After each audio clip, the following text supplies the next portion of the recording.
At 3:47 GMT, Earth was no longer the quiet, unassuming world on the edge of the galaxy. It was a target. A single Zorathi stealth drone, hidden in the shadows of the galaxy, detonated the Kessler Cascade, a chain reaction that shredded Earth's orbit. Satellites, ships, stations, anything in its path was turned into lethal debris, a storm of fragments careening toward Earth. From the surface, all anyone could see was the sky cracking open, stars flickering out as the heavens themselves seemed to turn against humanity. The world held its breath. No one could comprehend the scale of it at first. The initial shock was too great. Earth's space-based defense systems, what little remained, were powerless against the cascading destruction. The Kessler Cascade had not just knocked Earth out of orbit, it had obliterated humanity's lifeline to space. Communications went dark, debris choked the atmosphere, and, for the first time, Earth was alone in the vast, indifferent galaxy. By dawn, the damage was done. The remnants of humanity's orbital defenses lay scattered, reduced to nothing more than floating junk in the sky. The Galactic Federation, having watched Earth struggle for centuries from the far reaches of the galaxy, issued their official statement: humanity is no longer viable.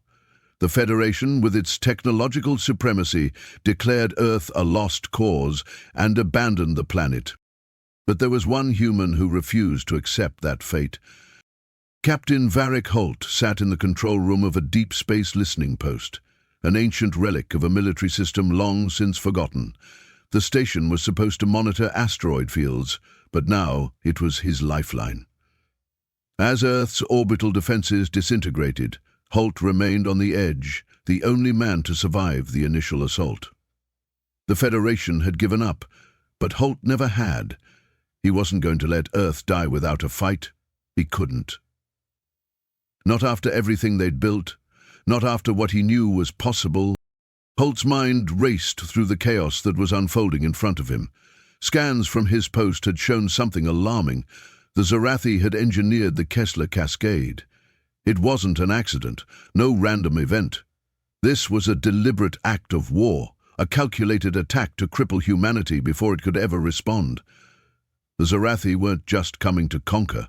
They were wiping humanity out before it even had a chance to defend itself. But Holt wasn't ready to give up.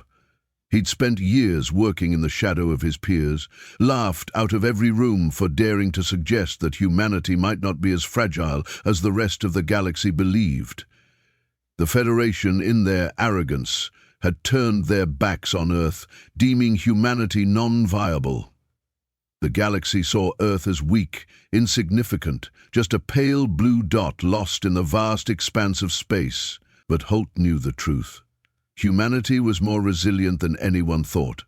It wasn't just about surviving, it was about outsmarting them. As the debris storm continued to wreak havoc above Earth's surface, Holt reviewed the data he had managed to salvage. The Zorathi were no longer just a distant threat. They were right here, engaged in the first covert war against Earth. They had planned this carefully, but Holt had an ace up his sleeve. He had seen a flaw, a weakness in the Zorathi's long-range stealth technology. If he could find a way to leverage it, he could turn the tide. Sitting back in his seat, Holt ran his fingers through his hair, his eyes scanning the data streams. There was no time left. The Zorathi were likely planning their next move as they advanced on Earth, but Holt wasn't going to wait for them to make it. He would be the one to strike first. The orbital guard's remnants were scattered across the planet, survivors from the initial Kessler Cascade. Engineers, pilots, soldiers, men and women who had been abandoned by the Federation. These were the ones left behind, the forgotten few. And Holt was ready to rally them. He wasn't just going to sit here and wait for the end to come. He wasn't going to let humanity be wiped out without a fight. Holt's voice echoed through the comms as he sent a broadcast to the scattered survivors, his words clear and determined. "We're not finished yet. Earth may have been abandoned, but we're still here. We're still breathing. The Zorathi think we're weak, but they've made a fatal mistake. I need every man, every woman, every soldier who can still stand to join me. We're not waiting for a miracle. We're going to fight for our future." As the transmission ended, Holt watched the flicker of incoming replies on his terminal. The orbital guard would rise again, but not as remnants. This time they would fight as a united force. He had no weapons, no fleet, no backup from the Federation. But he had something far more dangerous: human ingenuity. He turned away from the console and glanced out the viewport at the storm of debris still blocking the sky. The remnants of Earth's once vibrant space-based infrastructure now lay in ruin. Yet, despite the destruction, despite the odds stacked against them, Holt couldn't help but feel a strange optimism. Earth had been knocked down hard, but it wasn't out. Not yet. And then, as the storm raged on, the universe watched. The galaxy saw Earth's failure, its vulnerability and its isolation. But what they failed to see was the fire in the hearts of the people left behind. As Holt prepared to face the Zorathi, he knew that this fight wouldn't be won with brute strength. It would be won with something the Zorathi couldn't comprehend: human cunning, human adaptability. For the first time in the galaxy's history, a small, fractured species was about to show the universe what it meant to fight for survival. And they weren't just fighting for themselves. They were fighting to make sure that no one would ever see them as weak again. Where are you watching from? Are you ready for the ultimate showdown? The endless cascade of debris from the shattered satellites and broken ships had filled Earth's once pristine orbit with a deadly storm of jagged fragments. Captain Varric Holt stood in the dim control room of the Deep Space Listening Post, watching the chaos unfold across the viewport. The Federation had long since turned its back on Earth, abandoning humanity to its fate. But Holt wasn't ready to accept it. He had a plan. Humanity wasn't defeated yet. Holt's mind was already turning to the next phase of survival, one that wouldn't be about waiting for a savior, but becoming one. The Zorathi thought they had won, thought that humanity would be crushed under the weight of their technological superiority. What they didn't realize was that Earth had something they didn't: resourcefulness. Operation Rustborn began as a simple idea. Humanity's survival depended on turning the wreckage into something useful. The derelict ships and orbital debris floating around Earth were not just waste. They were resources. Raw materials to be salvaged. Holt knew there was no time to waste, and he needed every asset he could get. The orbital guard remnants were scattered across Earth's shattered defense network. Engineers, pilots, soldiers, humanity's best and brightest, had been left to fend for themselves after the Federation's betrayal. These people, abandoned and forgotten, would now become Holt's last line of defense. He dispatched armored tugs, haphazardly built with the little left of Earth's technology, and salvage drones that scoured the wreckage for anything useful. It wasn't pretty. The machines hummed as they hauled massive fragments of destroyed warships, wrecked civilian satellites, and broken stations into stable orbits, reassembling pieces to form crude new weapons. Fusion cores, stripped from the dead warships, were hauled into place and hooked up to old railgun batteries, giving them the power they needed to fire against any threat. Holt had no intention of going down without a fight. He had no fleet. He had no fleet's luxury of size. But Holt was a master of turning the odds in his favor, and this time, size didn't matter. Using vintage schematics from the old orbital databases, Holt configured the railgun batteries to fire at high velocity. The Zorathi, watching from the fringes, ignored these early strikes, thinking them pointless. Earth had no military left. Its defenses were laughable. The Zorathi believed humanity to be a spent force, unworthy of serious attention. But Holt wasn't about to make it easy for them. It wasn't long before Holt's ambush caught the Zorathi off guard. The first successful raid occurred near Mars, where a Zorathi supply convoy was hiding in the debris field, thinking they were beyond any immediate threat. Holt had carefully tracked their movements, using the debris as cover to launch a surprise attack. His railguns fired with deadly precision, their hypersonic projectiles tearing into the convoy's shields. The Zorathi were completely unprepared, and Holt's ambush left their convoy disoriented. Within minutes, Holt's forces overwhelmed them, seizing supplies and escaping before the Zorathi could mount a proper defense. It was a small victory, but a crucial one. The Zorathi had underestimated humanity, and Holt had just shown them that Earth wasn't so easily crushed. As the Zorathi forces scrambled to regroup, Holt broadcasted his first message to the galaxy, one meant to send a chilling message. "You left us for dead. Now witness what the dead can do." The Zorathi retaliation came swiftly and violently. They weren't going to let this insignificant species continue their defiance. The Zorathi fleet returned to the Martian orbit, and within hours, the Zorathi glassed 3 refugee stations that had been hidden in the outskirts.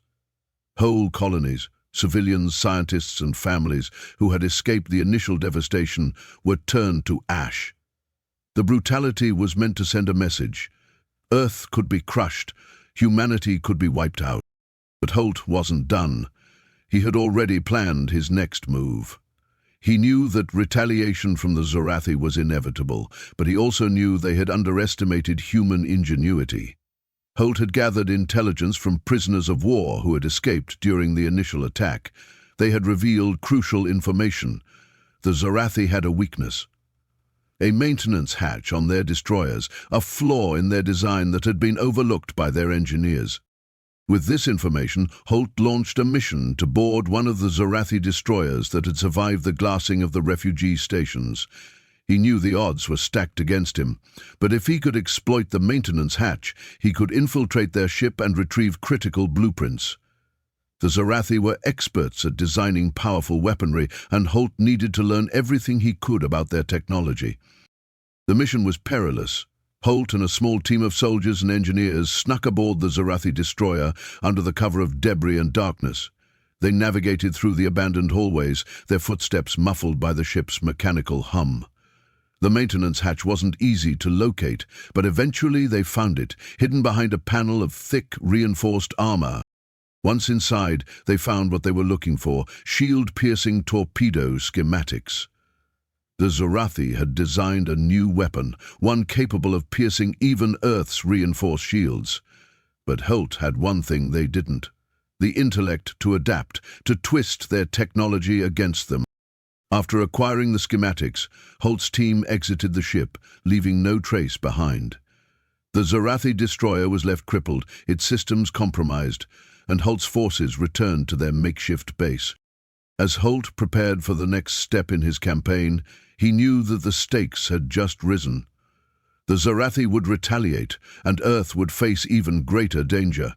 But Holt's message had been delivered. Humanity was not a species to be ignored. The Zorathi's hubris had cost them. The universe had witnessed humanity's first step in resistance.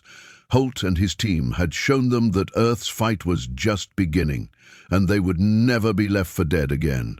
The air in Holt's command center felt thick, charged with the energy of a battle that had only just begun.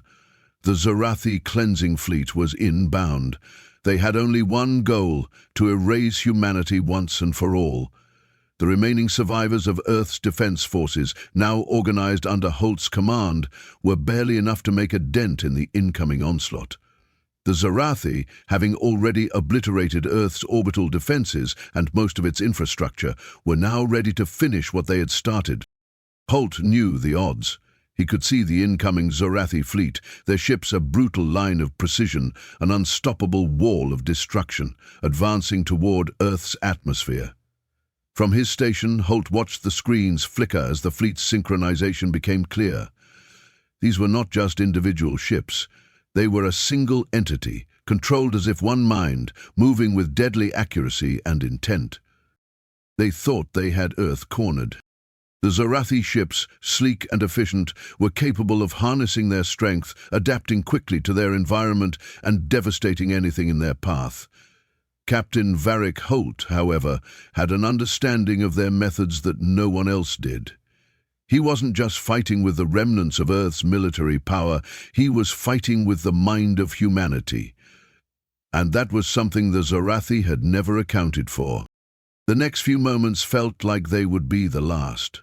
Holt looked over to his team, his voice low but firm. "Get ready, we're going to make them regret ever setting their sights on Earth." The Kessler Cascade, the very disaster that had nearly wiped out humanity, had one thing no one could anticipate. It was both Earth's greatest weakness and its hidden weapon. The debris in Earth's orbit, while a chaotic mess of broken satellites and station wreckage, had become a graveyard of potential. The remnants of a once proud defense network now turned into an opportunity. And Holt knew exactly how to turn that rubble into a trap. Holt's plan was simple, and that simplicity made it all the more dangerous. The debris that had devastated Earth's orbital systems was now a perfect weapon. Using sonar-centrated charges strategically planted across the debris field, Holt had created an invisible minefield. The Zorathi had no idea that every inch of space they entered was rigged to detonate at the precise moment they passed through it. Holt watched his screen as the Zorathi fleet entered Earth's orbit. The radar signatures of the ships appeared as small, menacing blips on his command board. Holt's heart raced, but his hands remained steady as he activated the resonance triggers. The charges, embedded in the debris field, sent out a pulse, and the chaos began. The first explosion was deafening. Silent, of course, in space, but to Holt it felt like a physical blow. Zorathi ships closest to the epicenter were shredded in an instant. A cascade of metallic shards erupted as their shields collapsed, tearing through their hulls with a violence that was nearly impossible to imagine. The Zorathi fleet, once so organized, fractured in an instant. The shockwave sent the lead ships into a chaotic spiral. Their once perfect formation was now a mass of disoriented vessels, colliding with each other, scrambling to regain control. Holt had done it. He had thrown them into disarray. The survivors, confused and vulnerable, tried to regroup, but Holt was ready. His railgun batteries, hidden within the debris field and carefully aimed, fired with deadly precision. They took out the Zorathi ships one by one, punching through their shields and tearing into their hulls. The Zorathi fleet, supposed to be the most fearsome in the galaxy, was being picked apart by humanity's wits, by a single engineer's mind. The Zorathian tried to retaliate, but they were too late. The battle had already shifted. Holt had outsmarted them. The Federation, monitoring the battle from their safe distance, had never expected this outcome. The Zorathi, once thought invincible, were now on the back foot. For the first time, the Federation realized the truth. Humanity had turned its grave into a trap. And in that moment, Holt's victory became more than just a fight against the Zorathi. It became a galactic revelation. The Federation panicked. Humanity had done the impossible, and Holt was broadcasting it across the stars. He had no time for politics, no time to wait for the Federation to claim the glory. He had a message to send.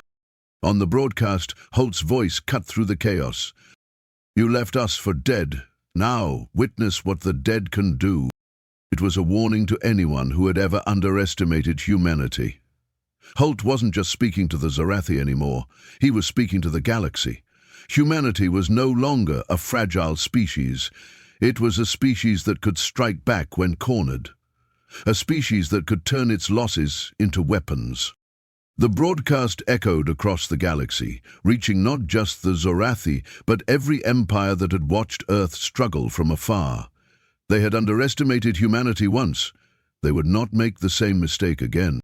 The Zorathi, now retreating, were forced into evasive maneuvers, but their damage was already done.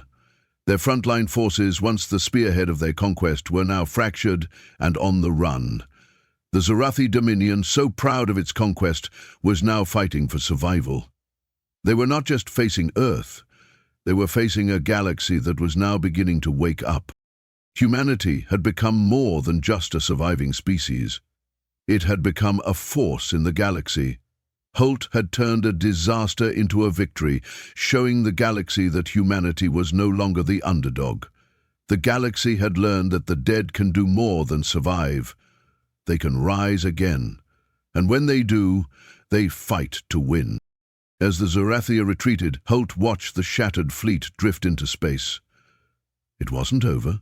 Not yet, but this battle had shifted the tide.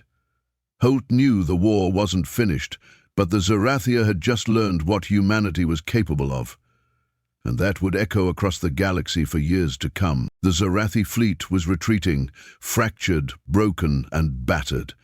What had been a perfectly coordinated force only hours ago was now an unrecognizable mess of disarray and confusion. Holt's attack had decimated the Zorathi command's cohesion. The sudden ambush, combined with the Kessler cascade, had turned the tide of battle in an instant. The Zorathi, realizing they couldn't recover, pulled their forces back, but the damage was already done. For Captain Varric Holt, however, it wasn't enough. Earth wasn't just fighting to survive anymore. Humanity wasn't going to let the Zorathi slink back into the shadows to regroup and attack once more. The Galactic Federation had watched from afar, still skeptical of the human capacity to fight back. The galaxy's response to Earth's victory would define the future. But Holt wasn't about to let it end here. This was his moment, and he had one final play, a desperate act that could change the entire balance of power in the galaxy. Lunar Station was in the heart of the moon's orbit, a crucial outpost for the Zorathi to maintain control over the Earth system. With the Zorathi fleet retreating, it was the last bastion of their power in this corner of space. Holt's flagship, the Dreadfire, was crippled, its engines sparking and hull battered from the earlier battle. But Holt wasn't done. Not by a long shot. The Dreadfire had no ammunition left. The ship was in critical condition, but Holt wasn't interested in playing by the usual rules of engagement. The Zorathi had made their mistake, thinking humanity would break easily. But Holt had learned the hard way that humanity's greatest weapon wasn't just strength. It was adaptability and the ability to think when everyone else was grasping at straws. As the Zorathi flagship loomed ahead, Holt knew this was the moment. With a swift motion, he rerouted the remaining power from the ship's damaged systems into the engines. The Dreadfire's hull groaned under the strain, but the ship lurched forward, gathering speed as it rocketed toward the Zorathi flagship. "Hold tight. We don't stop until we hit them." Holt's voice was grim, but the crew around him moved with purpose, working in unison, the last remnants of Earth's forces united behind their commander. Holt had spent years preparing for this moment. Every calculation, every theory, now put into action. The Zorathi flagship, the Empress of War, stood tall and menacing, its sharp angles slicing through the darkness. It was an immovable object, a testament to Zorathi engineering, but Holt wasn't afraid of it. He knew exactly what had to be done. As the gap closed between the two ships, Holt shouted, "Full thrust, now!" The Dreadfire screamed as it pushed its engines to their breaking point. Holt's ship barreled toward the Zorathi flagship, now locked in a final collision course. There was no turning back, no retreat. The impact would decide everything. With the last of its power, the Dreadfire rammed into the Zorathi flagship at full speed, tearing through its shields and slamming into its central spine. The explosion of the impact sent a violent shockwave through the vacuum of space. The Zorathi flagship's spine cracked, the entire structure shuddering under the force of the collision. Sparks flew from the wrecked ship's hull, and sections of it buckled under the strain. The Dreadfire crumpled but held together long enough to disrupt the Zorathi flagship. In the aftermath of the impact, the Zorathi Admiral Vexar stood on the shattered command deck of his flagship. He was still alive. Barely. His eyes burned with a furious determination, but there was a hint of doubt. The once proud Zorathi military had never expected such a thing, not from a species they had written off as weak and defenseless. Vexar's communications officer was already screaming over the comms, "Sir, hull breach in Section 7. The core's integrity is compromised." Vexar, blooded but defiant, took a step toward the comms panel, his voice trembling with fury. "We will not surrender. We are Zorathi." Holt's voice crackled through the broadcast system, cold and resolute. "Never again." The words echoed through the Zorathi flagship, reaching every corner of the ship and every rebel faction on the fleet. This wasn't a plea, it was a declaration. The Zorathi admiral's demands for surrender fell on deaf ears as the Zorathi flagship continued to crumble. Holt's final transmission was now more than just a signal. It was the last act of defiance from a species that had been abandoned, underestimated, and crushed. The Zorathi, who thought they were invincible, were now on the verge of collapse. And it wasn't by force. It was by strategy and resolve. Holt had turned the tide with nothing but his mind and the scraps of humanity's fading military power. As the Zorathi flagship disintegrated, Holt's ramming attack triggered a massive chain reaction, causing the remaining Zorathi ships to lose their cohesion. In an instant, their defenses shattered. They were scattered, leaderless, crippled by the cunning of humanity. Humanity had done the impossible. The last stand of the Zorathi had been their final mistake. The Zorathi dominion was finished, and the galaxy would now see what Earth had become. In the days that followed, Holt stood on the command deck of the Dreadfire, staring into the void. The battle was over, but the galaxy would never forget the message sent. Humanity wasn't a species to be ignored. Holt had shown the galaxy that intelligence and resourcefulness could overcome even the greatest of odds. The Zorathi flagship was destroyed, signaling humanity's triumph over an empire that had once thought itself untouchable. Holt had led Earth through the darkest hour, and now humanity would be the galaxy's new power. The Federation would no longer dictate the terms of galactic politics. Humanity had earned its place, not by brute force, but by outwitting the greatest empire in the galaxy. And Holt? He had achieved what many thought was impossible, but as the Zorathi flagship's remnants drifted away, Holt knew one thing. This was only the beginning. The Zorathi Dominion had stood for centuries as an unstoppable force, a ruthless empire that had conquered, consumed, and subjugated countless systems. Its military might was unparalleled, its dominance complete. The Zorathi, once believed to be an eternal threat, had been shattered in days. The final blow struck in the heart of their empire, sending ripples of chaos through every corner of their vast holdings. Within months of their defeat at the hands of Earth, the Zorathi Dominion was in full collapse. The first rebellion erupted in the Elysium Belt, a once loyal region of the Zorathi. The Zorathi couldn't contain the uprising, not with their fleets in disarray and their leadership in tatters. Colonies that had been held under Zorathi rule for generations began to throw off their oppressors. Emboldened by Earth's victory, humanity had proven that even the most feared empire could be broken, and now the Zorathi's former subjects tasted the sweet freedom they had long been denied. The Federation, which had long viewed humanity as insignificant, now looked on with terror. The events that had unfolded over the last few months were beyond their comprehension. Human ingenuity, the ability to turn the tables on their invaders, had shaken the galaxy's power structure to its core. Earth's crude weapons, constructed from salvage technology, had obliterated the Zorathi fleet, and the Federation was left to grapple with the reality that the once untouchable Zorathi had been brought down by a species they had abandoned. In a desperate bid to prevent Earth from becoming a galactic superpower, the Federation approached Earth with an offer. It was a plea. They offered reparations, hoping to placate humanity and prevent further hostilities. The Federation feared that Earth's newly found power would be turned against them next. Their technology, now enhanced with Zorathi salvage, made humanity a formidable force that no one could ignore. The Federation's proposal was simple: recognition and compensation for the devastating blow humanity had dealt to the Zorathi. In exchange for peace, they would offer diplomatic ties, access to galactic resources, and a formal apology for their abandonment of Earth. The offer came with strings attached, of course. Earth would have to relinquish any ambitions for total galactic control. But Holt, the unofficial leader of the reborn Earth, wasn't interested in more empty promises. He had seen the galaxy's true nature. a collection of empires and factions that operated on conquest and control, not on trust or cooperation. Holt had led humanity's survival not for dominance, but for the future of humanity's independence. The offer from the Federation came, but Holt refused. His answer was simple, firm, and without compromise.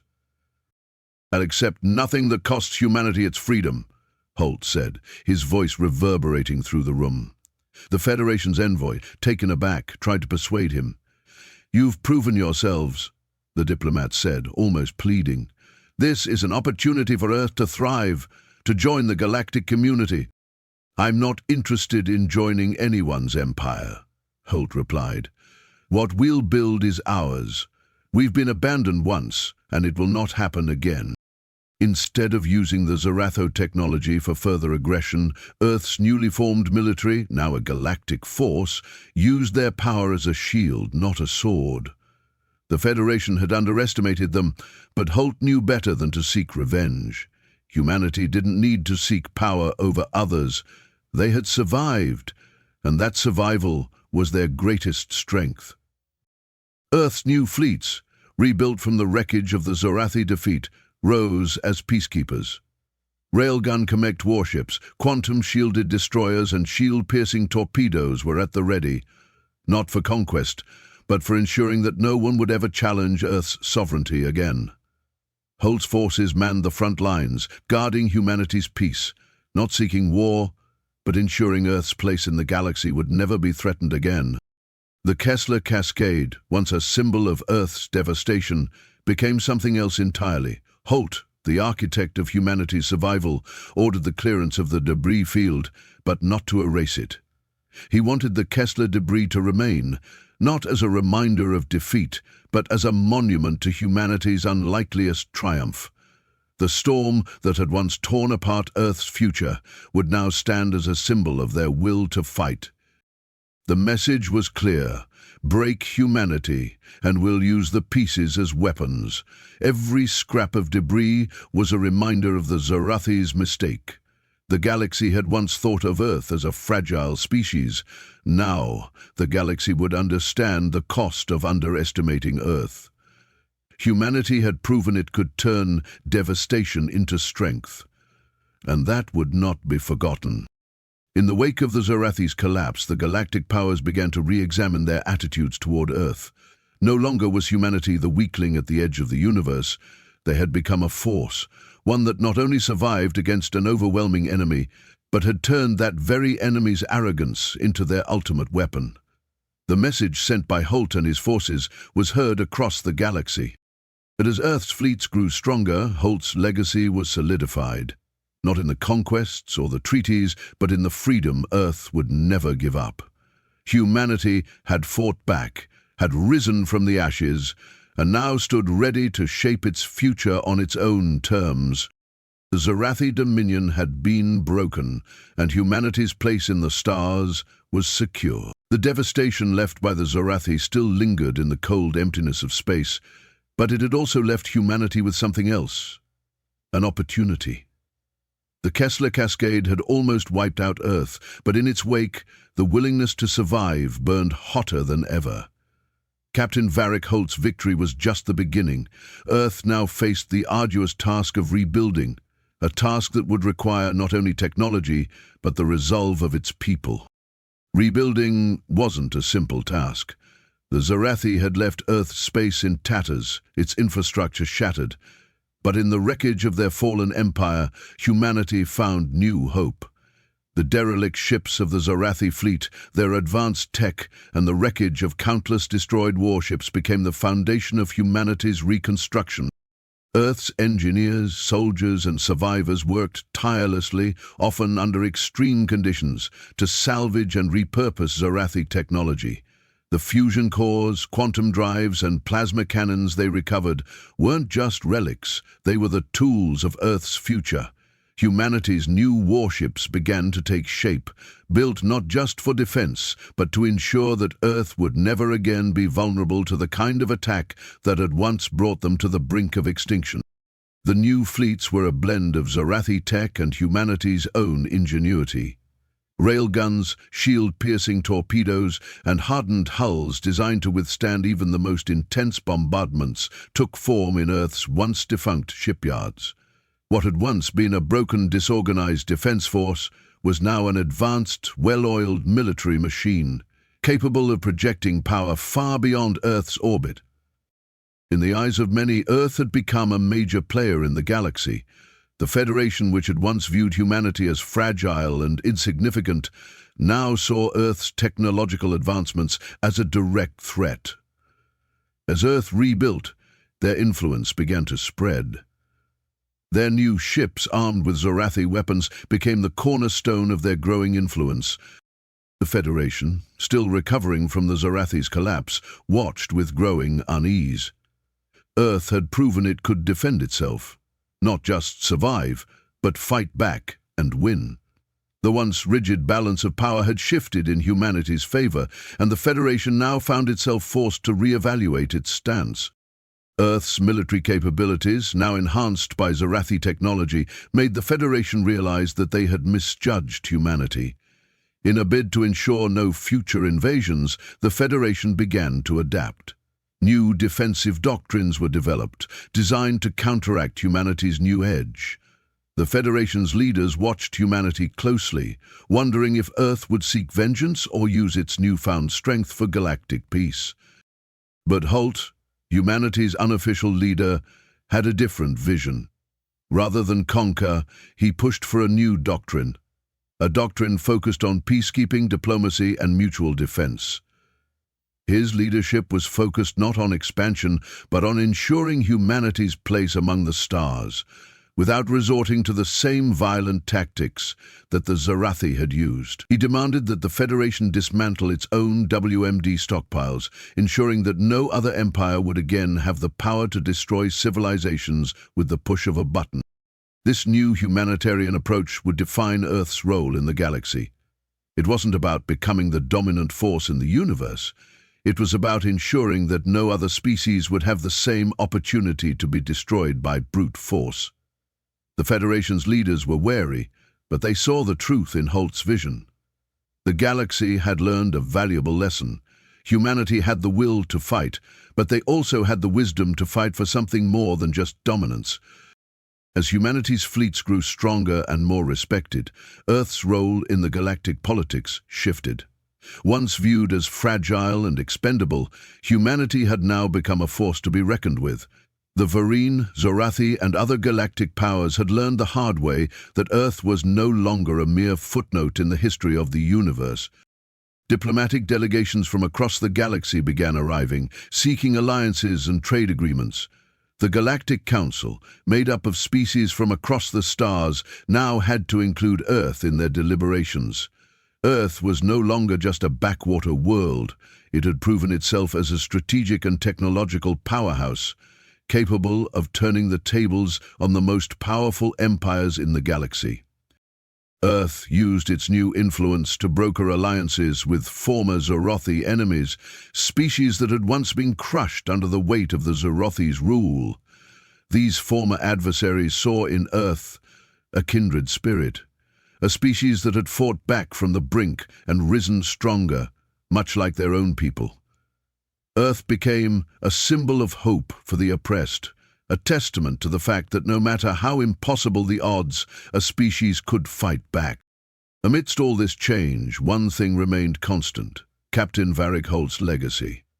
Humanity had won the war, not just because of its military might, but because of Holt's ability to see beyond the immediate battle. He had used intelligence and adaptability, not raw power, to bring down the Zorathi, a feat that had seemed impossible. However, Holt refused the accolades. He was not interested in ruling or becoming a figurehead. Despite his heroic deeds, he remained out of the limelight. Not because he didn't deserve recognition, but because he understood that the future wasn't about one man's glory. It was about humanity's future. Holt's vision had never been about power. It was about ensuring that Earth could thrive without being subjugated again. His refusal of power kept him a mysterious figure. Holt was seen as humanity's hero, but he was also something more: a symbol of human ingenuity, self-reliance, and wisdom. He refused to use his victory for domination. Instead, he used it to secure humanity's future as an equal player in the galaxy, free from the shackles of empire building. Every French ship has gone. Every business has... As Holt's legacy continued to grow across the galaxy, Earth's rebuilt warships sailed into the stars, not as conquerors, but as peacekeepers, guardians of freedom. The Kessler Cascade, once a graveyard of destruction, became a symbol of humanity's defiance, a monument to the fact that even in the face of annihilation, humanity could rise and become a force for good in the galaxy. The debris of Earth's shattered future became the foundation of a new galactic order, one led by the principles of peace, strength, and coexistence. Humanity had risen from the ashes of destruction, and now they would ensure that the galaxy would never again be ruled by the arrogance of empire. The news of Earth's unbelievable victory over the Zorathi Dominion spread like wildfire across the galaxy. What had once been a quiet, insignificant planet on the edge of the galactic map now found itself at the center of a cosmic shift. Humanity, once dismissed as weak and insignificant, had just outwitted and brought down one of the most powerful empires in the galaxy. The Zorathi, once thought invincible, had crumbled in the face of human ingenuity. It was a victory that no one had anticipated. The Federation had watched Earth with detached interest, assuming the worst of humanity's capabilities, but now Earth was no longer the underdog. It was a force that had demonstrated its brilliance, its resolve, and its resourcefulness in the face of annihilation. The Zorathi defeat had sent shockwaves through the galaxy, and it was clear that humanity could no longer be ignored. Empires, who had once viewed Earth as a minor and fragile species, now took notice. Humanity's victory wasn't just about sheer strength or military might. It wasn't just a battle won. It was a statement. Humanity didn't need to fight on equal terms with their enemies. They didn't need to match their opponent's firepower or technology. Humanity had proven that it was capable of outsmarting its foes, of turning seemingly impossible odds into a strategic advantage. The galaxy had learned that intelligence and adaptability could win a war just as surely as raw power. As the dust settled, former Zorathi allies began to defect. For centuries, these species had bowed to the might of the Zorathi Dominion, forced to submit to their ruler's will. But the Zorathi's defeat had shaken them to their core. If a species like humanity could bring down the Zorathi, then the galaxy was no longer the same place. The balance of power had shifted. Rivals who had once feared Earth's fragility now saw in humanity an unpredictable force, one capable of rising from destruction and striking when least expected. Former Zorathi vassals, species that had once served the Dominion, turned their backs on their former masters. New alliances began to form, with Earth at the center of this new order. The Zorathi's fall had become a rallying cry for those who had long lived under oppression. They saw Earth as a symbol of freedom and defiance. Even pirate factions, who had long been scattered across the Outer Rim, found new purpose in the wake of Earth's triumph. These marauding bands, once disorganized and leaderless, now rallied to Earth's banner, eager to align themselves with a force that had proven its might. Humanity's victory over the Zorathi had created an alliance of convenience, with pirates and mercenaries eager to be part of the new galactic order. No longer would they remain fragmented and powerless. They now had a cause, and they had humanity to thank for it. As the galactic map shifted and new alliances were formed, Dax Renner's legacy grew.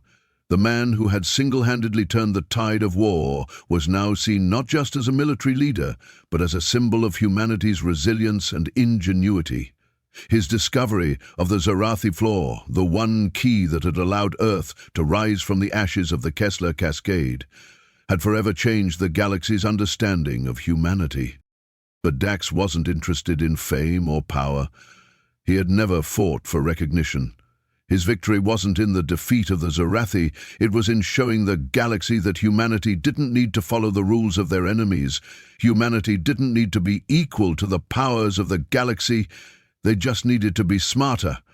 They needed to outwit their foes, not match them blow for blow. That was humanity's greatest weapon, not raw strength, but the ability to adapt and strategize in the face of overwhelming adversity. As humanity's reputation grew across the stars, the Federation began to recalculate its position. The galaxy was no longer the same place. Humanity had proved its worth not through violence or terror, but through intellect and daring strategy. The Zorathi had underestimated humanity, thinking they were too weak to stand against them. But in the end, it was the Zorathi who had fallen, their empire torn apart by a species that had been written off as insignificant. Humanity's new role in the galaxy was clear. They had earned their place, not through conquest, but through their ability to think, adapt, and survive.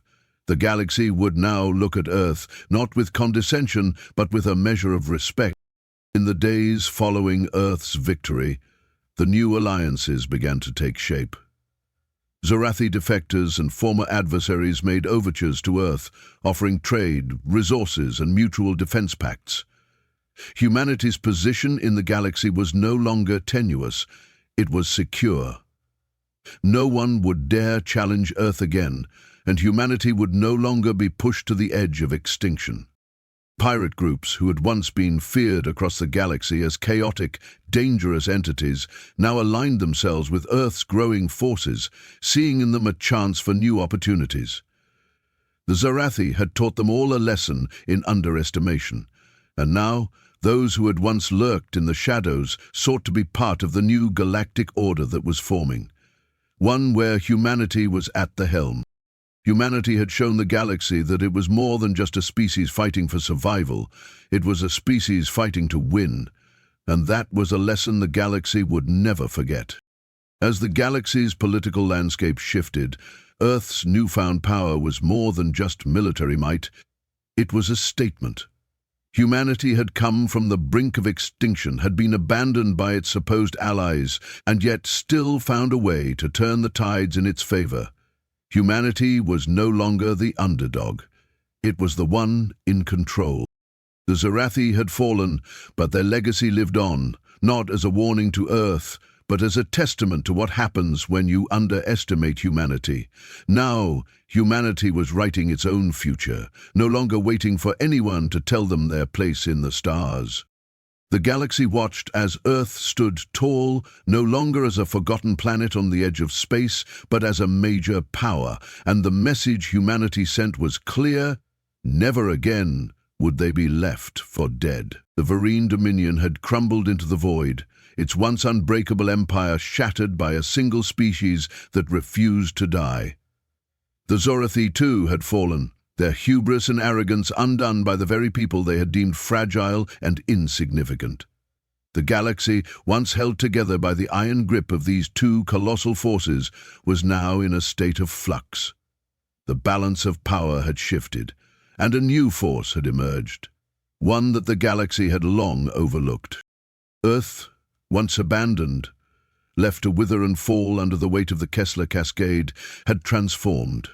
Humanity had not only survived, it had adapted, outsmarted, and outgrown its once impossible limitations. From the wreckage, from the ashes of its nearly ruined home, humanity had risen, stronger and more determined than ever before.